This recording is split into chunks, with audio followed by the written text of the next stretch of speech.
Hello కానమోకు కథావచనం మోహనవచనం పరిజ్ఞాన హితభాండం నిత్య చదువరి శ్రోతలకు ఆహ్వానం నమస్కారం.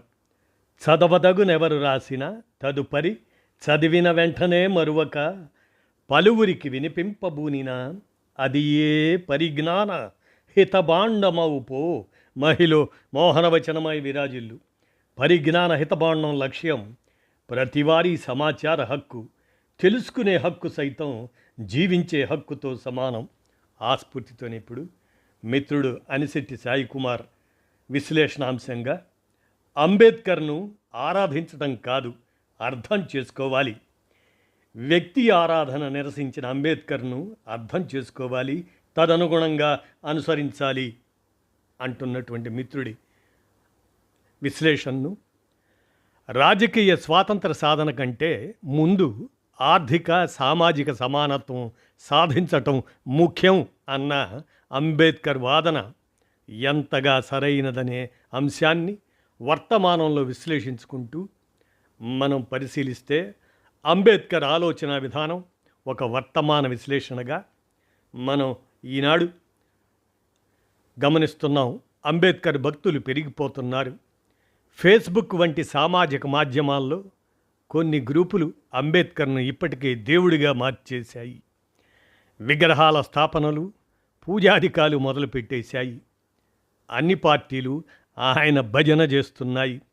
కాంగ్రెస్ వాళ్ళు ఎప్పుడో ఓటు బ్యాంకు రాజకీయాల కోసం బాబాసాహెబ్ భజన చేస్తుండగా ఇప్పుడు బీజేపీతో సహా మనువాద విలువలను తమ భావజాలంగా కలిగి ఉన్న సంస్థలు అన్నీ పోటీలు పడి మరీ అంబేద్కర్ జయంతులు, వర్ధంతులు అంటూ తెగ హడావుడి పడుతూ వివిధ కార్యక్రమాలు నిర్వహిస్తున్నారు. ఆయన్ను జాతి ద్రోహి అని, బ్రిటిష్ ఏజెంటు అని నిన్నటిదాకా తిట్టిన వీరంతా నేడు అంబేద్కర్ను బడుగు జనాల గుండెల్లోంచి చిరిపివేయలేమని అర్థం చేసుకున్నారు. పీడిత కులాల ఓట్ల కోసం వీరంతా అంబేద్కర్ను ఆకాశానికి ఎత్తుతున్నారు.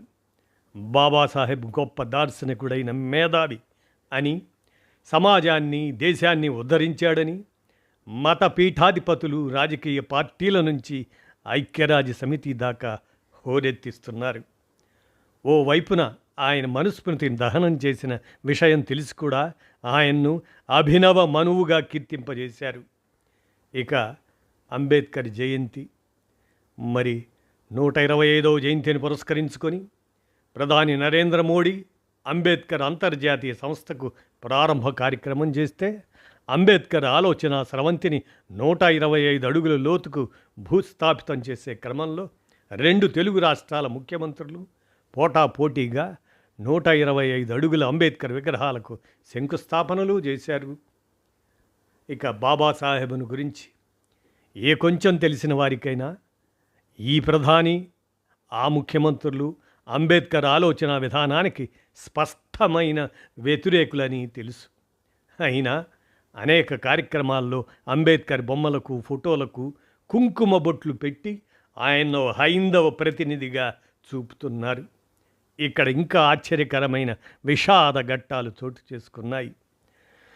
తాము దళిత నాయకులమని, బుద్ధిస్టులమని, అంబేద్కరిస్టులమని చెప్పుకునే అనేక మంది దీప ధూప నైవేద్యాలు, వేద పండితుల మంత్రోచ్చారణల మధ్య జరిగిన ఈ కార్యక్రమాలలో ఎంతో ఉత్సాహంగా పాల్గొని అధికార గణాలకు విధేయత చాటుకున్నారు. అంబేద్కర్ను ఆయా పార్టీలకు చెందిన వారిగా ప్రజానీకం మనస్సులో ముద్రపడేందుకు కారణమయ్యారు. ఈ ఉపఖండానికి వలస వచ్చిన ఆర్య పూజారి వర్గం బుద్ధుడి విషయంలో ఏ విధంగా ప్రవర్తించి సొంత గడ్డపై నుంచి బుద్ధుడి బోధనలను తరిమికొట్టే ప్రయత్నం చేశారో అంబేద్కర్ ఆలోచన విధానాన్ని అలానే చేసేందుకు జరిగే కుట్ర ప్రయత్నాల్లో భాగంగానే వీటిని మనం చూడాలి. అందుకై బౌద్ధం పట్ల వారు అనుసరించిన ఎత్తుగడలను గురించి కూడా తెలుసుకోవాల్సి ఉంటుంది. వ్యవసాయం స్థిరీకృతమవుతున్న సామాజిక దశలో ఆర్య పురోహిత వర్గం వ్యవసాయం చేసేందుకు ప్రధానమైన ఆలంబనగా ఉండిన పశువుల్ని విచ్చలవిడిగా వధించి పశుమాంసం సురాపానాలతో విందులు చేసుకునేవారు. అనేక యజ్ఞాలకు సంబంధించిన తంతులను వివరించే పురాతన సంస్కృత శ్లోకాల ద్వారా ఈ విషయాలు స్పష్టంగా తెలుస్తున్నాయి. ఆనాటి నిర్దిష్ట సామాజిక పరిస్థితుల్లో ఒక అవసరంగా బౌద్ధం ముందుకు వచ్చింది. సమాజంలో ఆనాటికే వేళ్ళూనుకొని తీవ్రంగా ఉన్న నిచ్చెన మెట్ల అంతరాన్ని బౌద్ధం ప్రశ్నించింది. ఎక్కువ తక్కువలు నశించాలని, స్త్రీ పురుషులు ఇద్దరూ సమానమే అని చెబుతూ అహింసావాదాన్ని, నిరాడంబర జీవితాన్ని ప్రచారం చేసింది బౌద్ధం. ఈ కారణంగా ప్రజానీకం బౌద్ధాన్ని విపరీతంగా అనుసరించడం ప్రారంభించారు. దీనితో తమ ఆధిపత్యాన్ని కొనసాగించడం కోసం వైదిక ఆర్యులు విశ్వ ప్రయత్నాలు చేశారు. బౌద్ధాన్ని ఆదరించిన రాజ్యాలపై కొందరు రాజులను రెచ్చగొట్టి యుద్ధాలు చేయించారు. ఆదిశంకరాచార్య వంటి వారితో మతపరంగా తాత్విక దాడులు చేయించారు. బౌద్ధ భిక్షువులను భౌతికంగా నిర్మూలించటం, బౌద్ధ ఆరామాలను ధ్వంసం చేసి అక్కడ హిందూ దేవాలయాలు నిర్మించటం, ఇటువంటి విధ్వంసాలకు పూనుకున్నారు. అయినా బౌద్ధ మత వ్యాప్తి ఆగలేదు. భారత ఉపఖండం ఎల్లలు దాటి దేశ విదేశాలకు విస్తరించింది. ఇక ఇట్లా కాదనుకున్నారో ఏమో, ఇప్పుడు అంబేద్కర్ను పొగిడినట్లే అప్పుడు బుద్ధుడిని కూడా పొగడటం ప్రారంభించారు. అహింసో పరమోధర్మ అంటూ యజ్ఞయాగాదుల్లో పశువులను బలి ఇచ్చి వాటి మాంసాన్ని నిప్పుల మీద నేతితో కాల్చుకు తినడం మాత్రం మానేసిన పురోహిత వర్గం, అసలోడికి ఒకటే నామమైతే కొత్తగా చేరినోడికి ఒంటి నిండా నామాలే అన్నట్లు పూర్తి శాకాహార సాంప్రదాయాన్ని కొత్తగా మొదలుపెట్టి కొనసాగించారు. బుద్ధుడు చెప్పిన సమానత్వ భావాన్ని పాతాళానికి నెట్టి తనను మాత్రం ఒక వ్యక్తిగా ఆకాశానికి ఎత్తేశారు. దేవుడిని, దైవభావాన్ని దూరంగా ఉంచిన బుద్ధుడినే దేవుడిని చేసి దశావతారాల్లో కలిపే ప్రయత్నం చేశారు. కొన్ని దశాబ్దాల క్రితం వరకు బుద్ధుడి చిత్రం దశావతారాల్లో కనపడేది. ఆయన భావనలను పాతరవేసి ఆయన్ను బుద్ధ భగవానుణ్ణి చేశారు. నాస్తికత్వానికి దగ్గరగా ఉండే బుద్ధుడు ఆయన ప్రవచించిన అసలు బౌద్ధాన్ని హీనయానంగా ప్రచారం చేసి ఆ తర్వాత ఆచార్య నాగార్జున వంటి విద్యా బోధకుల ద్వారా వైదిక బౌద్ధాన్ని మహాయానంగా ప్రాచుర్యంలోకి తెచ్చారు. బౌద్ధంలో అనుసరించిన వ్యూహాన్నే ఇక్కడ అమలుపరిచి లబ్ధి పొందేందుకు హిందుత్వ శక్తులు తయారయ్యాయి. వీటిని సమర్థవంతంగా తిప్పికొట్టడంలో విఫలమయ్యేటట్లయితే అదే పరిస్థితి పునరావృతం అయ్యే ప్రమాదం ఉంది. నిన్న మొన్నటి వరకు వీరంతా స్వాతంత్రోద్యమంలో అంబేద్కర్ పాత్ర గురించి, ఆయన దేశభక్తిని గురించి విస్తృతంగా అపోహలు వ్యాపింపజేశారు. వారు ప్రచారం చేసే వాటిలో ముఖ్యాంశాలు: స్వాతంత్రం కోసం కాంగ్రెస్ నాయకత్వంలో జరిగిన ఉద్యమాల్లో అంబేద్కర్ పాల్గొనలేదు, క్విట్ ఇండియా తీర్మానాన్ని వ్యతిరేకించాడు, భారతదేశపు వైస్రాయ్ కార్యనిర్వాహక వర్గంలో సభ్యుడిగా చేరాడు, ఇతర అల్పసంఖ్యాక వర్గాల వారికి ఇస్తున్నట్లుగా దళితులకు ప్రత్యేక నియోజకవర్గాలు కావాలని వాదించి కమ్యూనల్ అవార్డు సాధించాడు అంబేద్కర్. దాన్ని గాంధీజీ నిరహార దీక్షతో బ్లాక్మెయిల్ చేసి తీవ్రమైన ఒత్తిడి తెచ్చి బాబాసాహెబ్ అతని చేతనే ఉపసంహరింపజేశాడు. నాడు షెడ్యూల్డ్ కులాలకు, అనంతరం బీసీలకు రిజర్వేషన్లు కల్పించడం ద్వారా దేశ అనైక్యతకు కారణమయ్యాడు. మనుస్మృతిని తగలబెట్టడమే కాకుండా హిందూ మతంలోని దురాచారాలను తీవ్రంగా ఖండించాడు. చివరకు హిందూ మతాన్ని వదిలిపెట్టి 1,00,000 మంది దళితులతో సహా బౌద్ధ మతంలోకి మారాడు. ఇవి అంబేద్కర్ గురించి విస్తృత ప్రచారం చేసి అలా చేస్తూ ఆయన్ను విమర్శించారు. అప్పటిదాకా నాటి కాల పరిస్థితుల్లో అంబేద్కర్ చేసిన ఈ చర్యలన్నీ ఎట్లా సరైనవి, గాంధీ నెహ్రూల ఆలోచనలకు భిన్నంగా ఆయన ఆచరణ స్త్రీలు, మైనారిటీలు, దళిత బడుగు వర్గాలకు మేలు చేసేందుకు ఎట్లా బాటలు వేసింది చూద్దాం. మనం చరిత్రను పరిశీలిస్తే నిచ్చెన మెట్ల వంటి సామాజిక స్థిరీకరణతోనూ దాన్ని ఆశ్రయించి ఉన్న వర్గ పరంపరతోనూ ఉన్న నాటి సమాజంలో అంబేద్కర్ ఎదుర్కొన్న సామాజిక వివక్ష తన ప్రాపంచిక దృక్పథం రూపొందటానికి దోహదపడింది. అట్టడుగున ఉన్న ఆయన సామాజిక స్థాయి వల్ల కలిగిన అనుభవాలు వాస్తవాన్ని అర్థం చేసుకోవడానికి దోహదం చేయగా, ఆయన విస్తృత గ్రంథపఠనం, ఆయనకు గల అత్యున్నత స్థాయి పరిచయాలు ఆయనకు మిగతా వారి కంటే భిన్నమైన దృష్టికోణం ఏర్పడటానికి కారణమైంది. అంబేద్కర్ రాజకీయ స్వాతంత్రం కంటే మానవ హక్కులకు, వ్యక్తుల ఆత్మగౌరవానికి ప్రాముఖ్యతనిచ్చాడు ఆయన. అందుకే ఆయన కుల నిర్మాణ వ్యవస్థకు, కులాల అణచివేతకు, అమానవీయ అసమానతలకు వ్యతిరేకంగా పోరాడాలనే మార్గాన్ని అంబేద్కర్ ఎంచుకున్నాడు. ఆనాడు ప్రధాన స్రవంతి జాతీయవాద నాయకుల పోరాటం రాజకీయ స్వాతంత్రం కోసం మాత్రమే. ఈ రాజకీయ స్వాతంత్రం అనేది సమాజంలో అన్ని వనరులను అందిపుచ్చుకొని బాగా అభివృద్ధి చెందిన ప్రజా భాగానికి చెందిన వారి ప్రయోజనాలకు, ఆకాంక్షలకు ప్రాతినిధ్యం వహించేదిగా ఉంది. అప్పటి వరకు అంగ, వంగ, కళింగ, కాశ్మీరాది చెప్పన్న దేశాలుగా ఉండిన భారత ఉపఖండంలో కొత్తగా భారత జాతీయవాదం అనే భావనలు ఊపిర్లు ఊదుకుంటున్న కాలం అది. గాంధీజీ ప్రత్యక్షంగా పాలనా శాసన నిర్మాణ కార్యక్రమాల్లో చురుకుగా పాల్గొనలేదు. అయితే నెహ్రూ, అంబేద్కర్లు కలిసి పనిచేశారు. కానీ భారతదేశాన్ని గురించి వీరిద్దరి దృక్పథాల్లో చాలా వైవిధ్యం ఉంది. నెహ్రూ తన డిస్కవరీ ఆఫ్ ఇండియా అనే గ్రంథంలో స్పష్టంగా చెప్పినట్లు, భారతదేశం అనేది ఎన్నో విభిన్నతలు ఉన్న అంతర్గతంగా ఖచ్చితమైన సమన్వయము, ఐక్యత కలిగి ఉంది అని నెహ్రూ అనగా, కానీ అంబేద్కర్ దృష్టిలో భారతదేశం అనేది పరస్పర సంఘర్షణలతో, విభజనకు లోనైన సాంస్కృతిక స్థిరీకరణతో ఉంది అనేది అంబేద్కర్ భావన. అందుకే ఆయన స్వాతంత్ర పోరాటం కంటే అంబేద్కర్ ముందుగా సామాజిక సంస్కరణలు ప్రధానమని భావించాడు.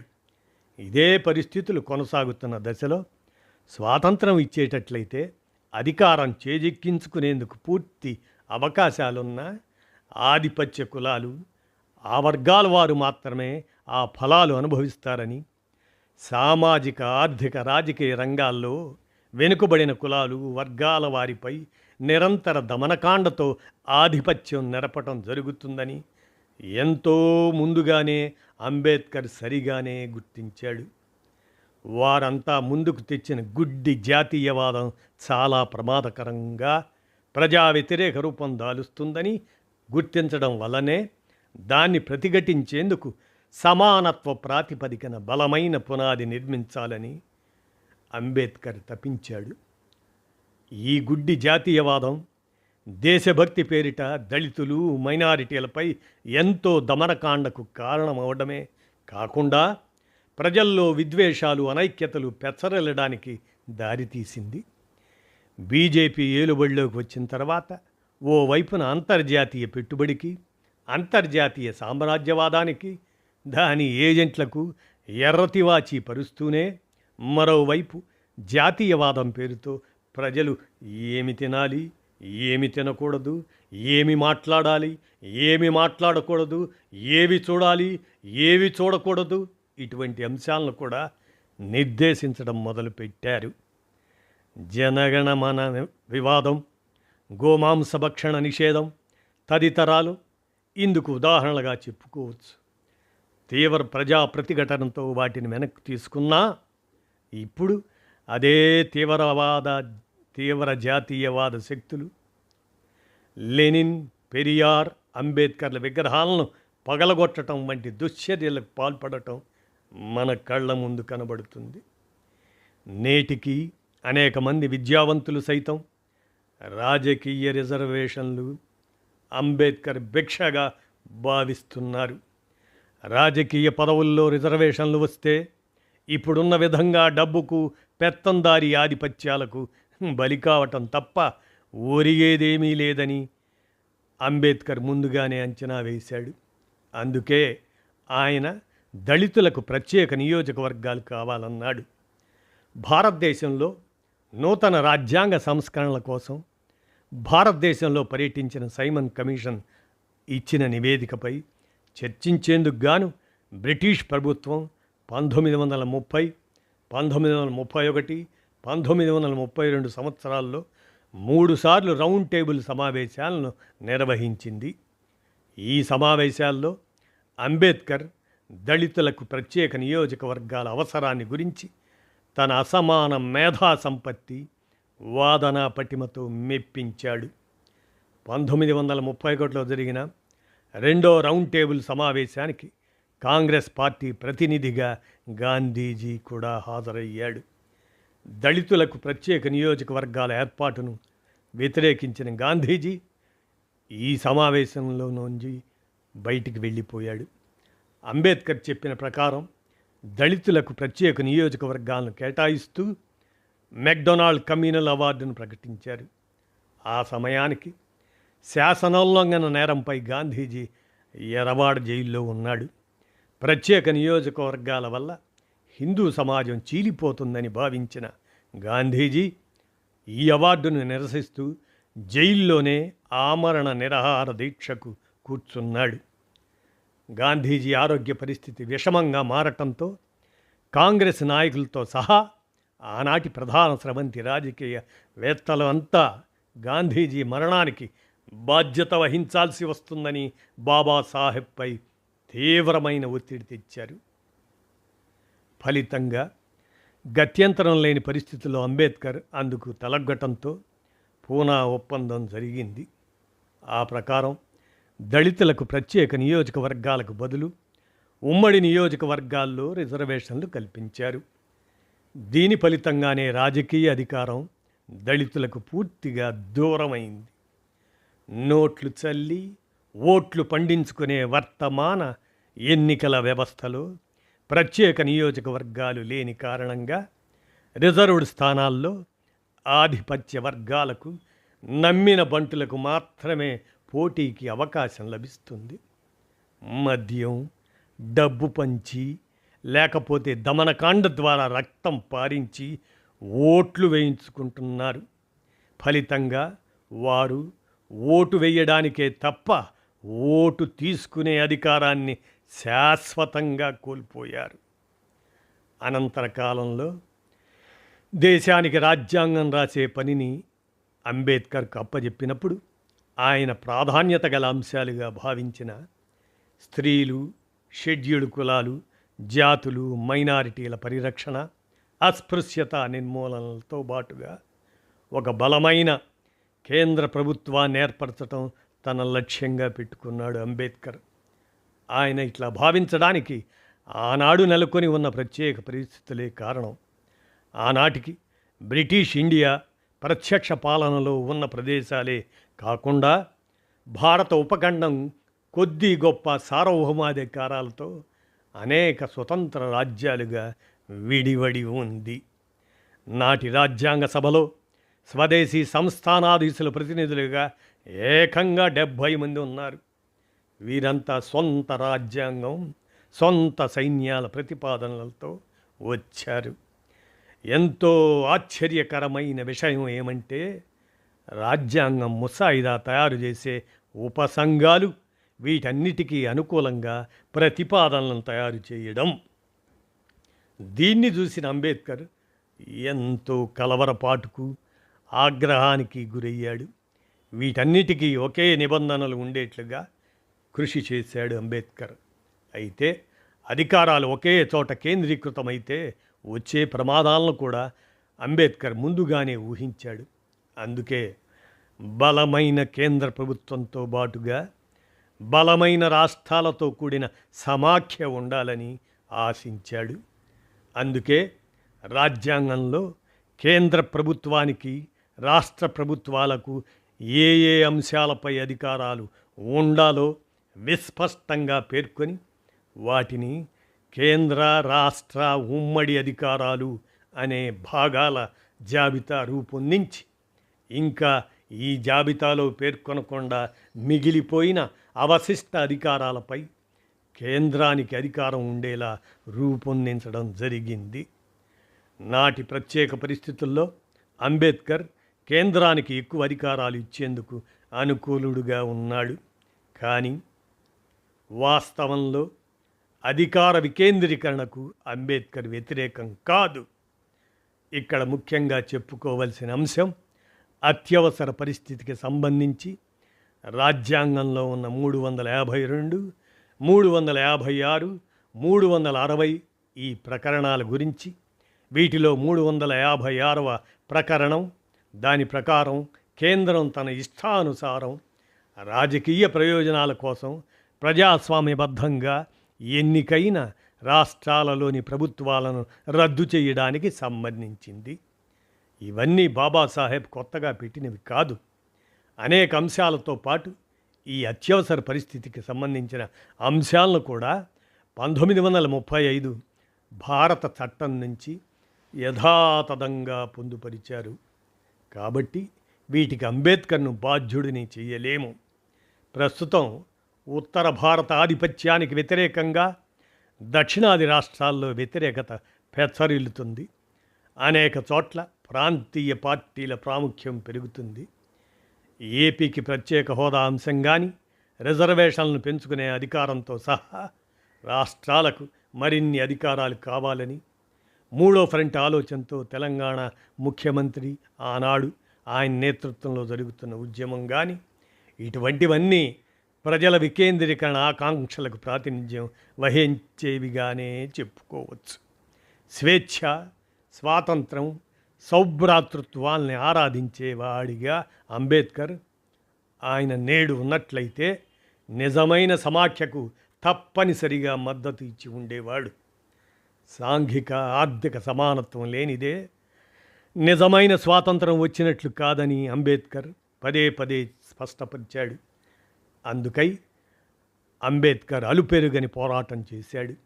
కాంగ్రెస్ పార్టీలోని ప్రధాన స్రవంతి రాజకీయ నాయకులు మొత్తం రాజకీయ స్వాతంత్రం మాత్రమే ముఖ్యంగా భావించి చాలా తెలివిగా ఆయన మేధో సామర్థ్యాలను, అశేష జనసందోహంలో ఆయనకు ఉన్న పలుకుబడిని తమకు అనుకూలంగా వాడుకున్నారు.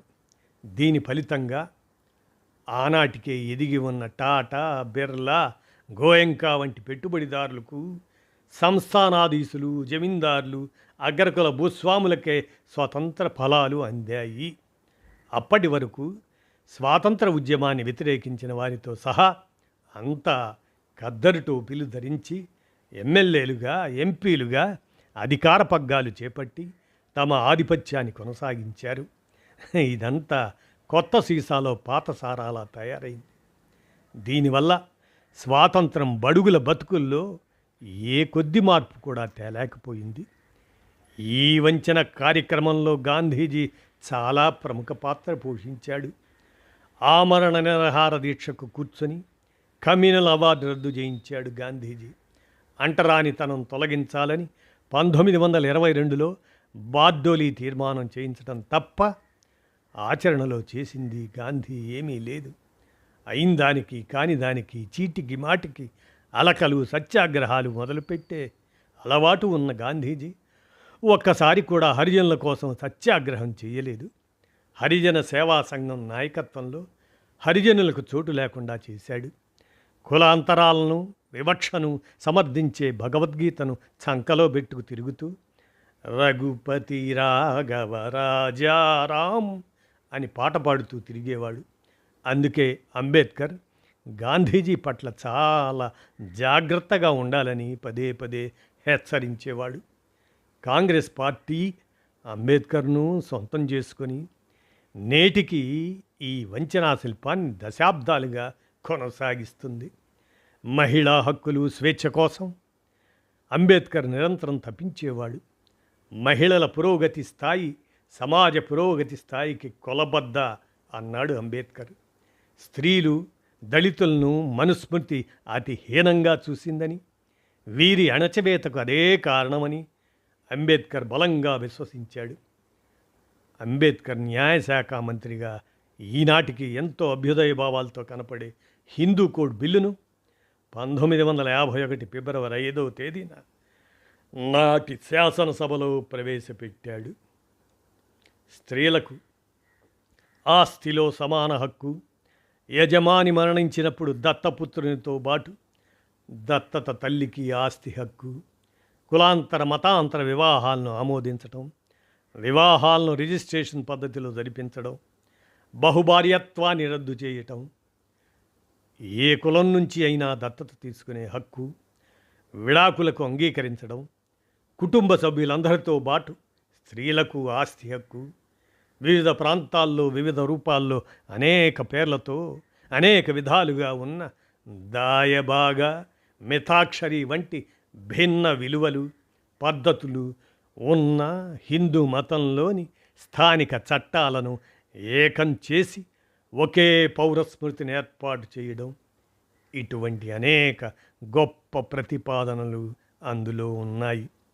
ఆధిపత్య వర్గాలు, పురుష స్వామ్య భావజాలం అవి గలవారితో నిండి ఉన్న ఆ సభలో కొద్దిమంది స్త్రీలు, అభ్యుదయవాదులు తప్ప అంతా ఆ బిల్లును వ్యతిరేకించారు.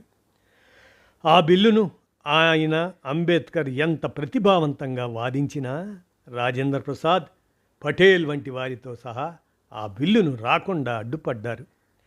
హేతువాదిగా, సోషలిస్టు భావాలు ఉన్న వాడిగా భుజకీర్తులు తగిలించుకున్న నెహ్రూ సైతం రాజకీయ ప్రయోజనాల కోసం బిల్లు మొత్తాన్ని ఏకపక్షంగా తిరస్కరించడానికి పూనుకోవటంతో ఆ బిల్లు వీగిపోయింది. దీంతో తీవ్ర నిరాశకు, ఆగ్రహావేశాలకు గురి అయిన బాబాసాహెబ్ అంబేద్కర్ తృణప్రాయంగా తన కేంద్ర న్యాయశాఖ మంత్రి పదవికి రాజీనామా చేశాడు. కాలగమనం మార్పులకు లోనవక తప్పదు.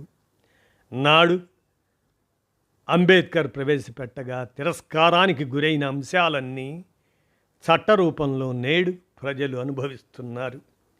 వీటికి మార్గదర్శిగా, క్రాంతదర్శిగా బాబాసాహెబ్ అంబేద్కర్ను నేటి తరం మననం చేసుకోవాల్సి ఉంటుంది.